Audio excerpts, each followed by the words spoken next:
you into worshiping Satan without you knowing it, right? Because see, Zeus, aka Satan, Satan, he understands that a lot of y'all want to be children of the Most High. He understands that a lot of y'all want to do the right thing. He also understands a lot of y'all want to do the wrong thing. Okay, so but you gotta understand, he is not after the ones that's on his side. I keep telling y'all, you have a lot of fallen angels in the flesh. You gotta be careful who you think your friends, family, because you got a lot of fallen angels in here. So they get kicked out the heavens, and they come back and they incarnate too, and they take on vehicles, they take on avatars. Right? This is why some people, you ever wonder why some people just, they can't never do nothing right. They just always keeping a chaos. They always on some bullshit. They always on some type of negative energy just because you're literally dealing with a fallen angel in the flesh. And they walk amongst you and pretend to not be fallen angels, right? They pretend to be regular souls like you, just trying to figure it all out. The whole time, these are ancient fallen angels that been here, and they know exactly what's going on. So you got to be very careful, but you got to understand, in the spiritual war, Zeus understands that too, because he's the leader. Right? This is his whole idea. So his job is to all the souls that are here that have what you call lost souls, right? Your lost souls are souls that originally came here to this planet to help raise the vibration. But as we have passed through the energy cycles, a lot of souls have gotten lost on this planet, right? When you get here, you under like whole lockdown. There's a frequency barrier on the planet, and Zeus and his kingdom starts to go to work on you.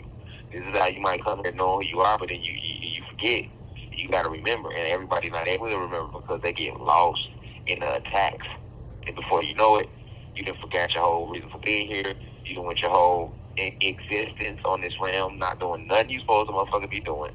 Look up, time for you to transcend. Your ass been going into the moonlight. You done came back. And see, a lot of souls have been recycled, like I've always said, over and over and over and over again. Remember, every time you come into this matrix, you know, they bleach the soul of his memories. When you not, I mean, even when you coming from the cosmos, you know, the ancestors even, they don't bleach our memories, but they kind of hide the memories within our genetics a little bit so that you can properly appreciate this experience that you're going through, right?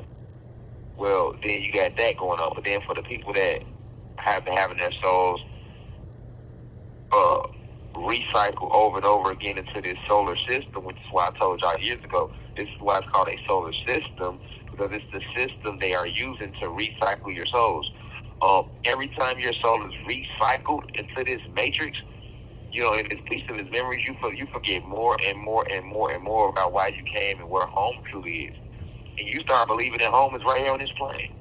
That's why it's hard for so many people to understand where their true home is. Because these are souls that you've been in this motherfucker, this your 30th lifetime here. You know what I'm saying? Do you know how lost you would be if you didn't came here 30 times and you didn't volunteer to come here? You're stuck in the cycle of reincarnation, as they say in Hindu. If you're stuck in the reincarnation cycle, that means every lifetime you fucked up. It's something you're not doing correctly, right? And because you didn't do it correctly, you was forced to come back here, or because you didn't gain true knowledge of self, you didn't remember. So when you did transcend, you went into the moonlight, thinking it's the white light that's leading you to heaven. Like, cause remember they teach you that in religion.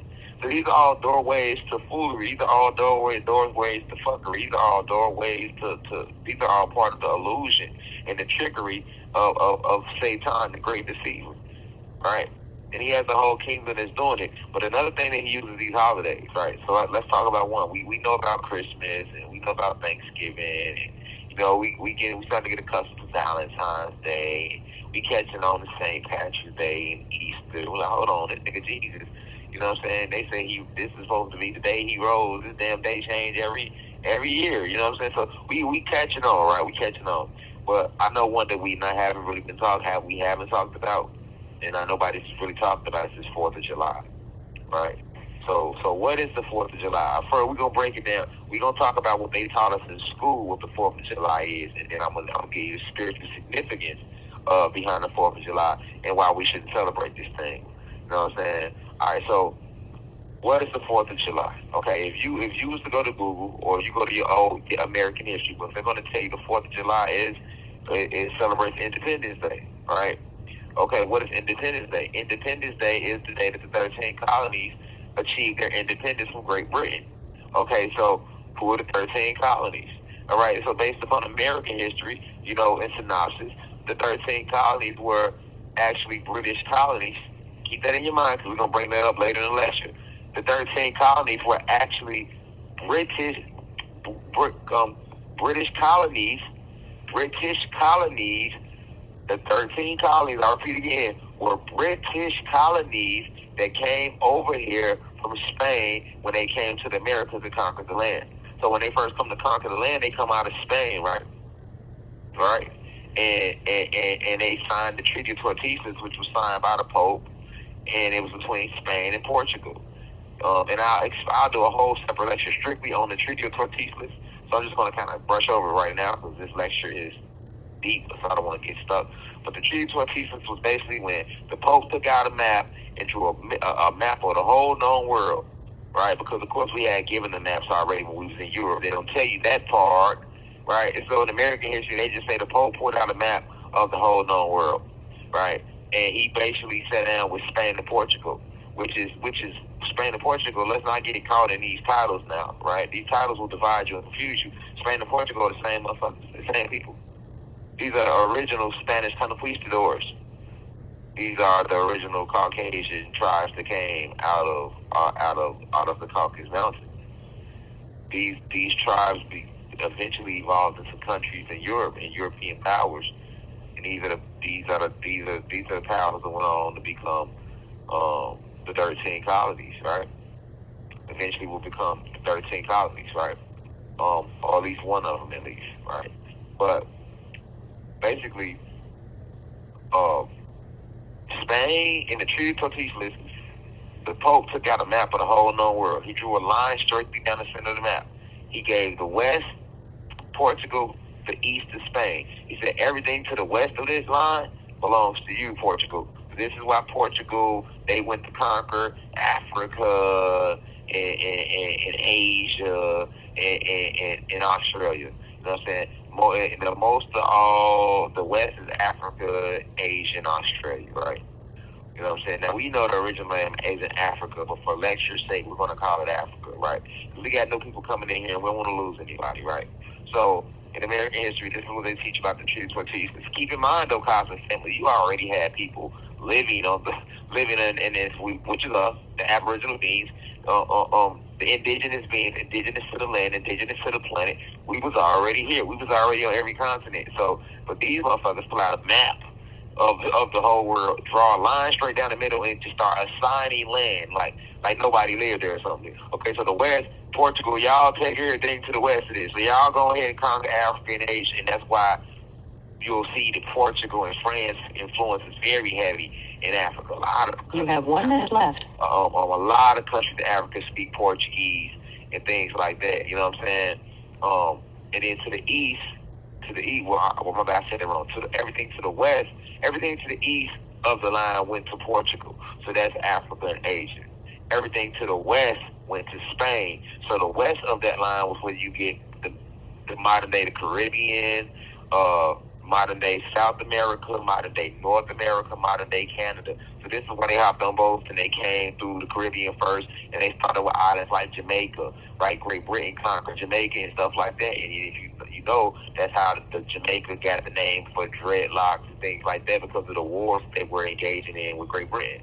You know, before it was called Hispaniola, you know, you had the island right there, which became present day Haiti and Dominican Republic. Right, so Great Britain went and conquered all of that first. They stumbled upon the Caribbean first, right? That's why. Thank you for using Securus. Goodbye. Yeah, sorry about that. We back. But basically, Spain stumbled upon the Caribbean first. So if you ever was to look at Christopher Columbus' memoirs, for example, you know, he talks about how the people looked, their complexion when he first came to the Caribbean. You know what I'm saying? All that St. Kitts, St. Nevis, Trinidad, Tobago, Bahamas, Jamaica, Cuba, Haiti, Dominican Republic. These are all the places he stumbled upon first because Spain was on their way to conquer the East because that land was given to them by none other than the Pope.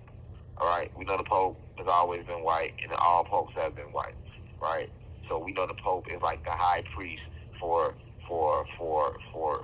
Satan's children, which is which is these 12 tribes, right? Which later went on to be called the 13 colonies, right? All right. So as they move through the Americas, they're conquering South America first, right?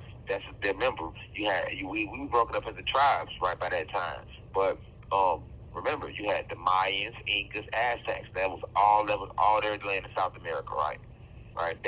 But once Spain conquered that, they went pillaging the villages, killing the gods, raping the women, right? This is why and then they already all that became present day Latin America. This is why a lot of people didn't believe me when I said Latino, your so-called Latino people and your so-called black people are the same race, of the same species. We were all just divided under different titles. That's a fact. That's a fact. So when you look at Latin America, that's all South America. Well, they didn't become Latin America until Spain came over on ships, raping every motherfucker. You see what I'm saying? So, and then that leads into North America where they came doing the same thing. Okay, but when they get to North America, they branch off into what became known as the 13 colonies, right? So when they get to North America, now they're the 13 colonies. You see what I'm saying? So these 13 colonies, that's why I want y'all to remember this. Now, these 13 colonies that tell you in American history, they come and they settle on the outskirts. Because we were tribes, we were already in full-fledged spiritual war. We had been in war with them since they invaded our planet. So by the time we get to this point where they actually hopping on boats and trying to take the land, we were at the last phase of the spiritual war, right? We had already been failing frequency. You know what I'm saying? And I'll expound upon that in later lectures as well. But we had already been failing frequency when we get to the point where they pulling up on boats. But when they first pulled up on boats, as they teach you in American history, you'll notice if you pay attention to the topography and the geography of where they were located, all 13 colonies were strictly on the outskirts. Meaning they were located in states that was right by the water because they had came right over. They had just came on by water, right? So they stayed on the edge. They didn't want to come too deep into the land because there was too many tribes and we were too united and we was too rebellious, right? So when they come, what was the 13 colonies?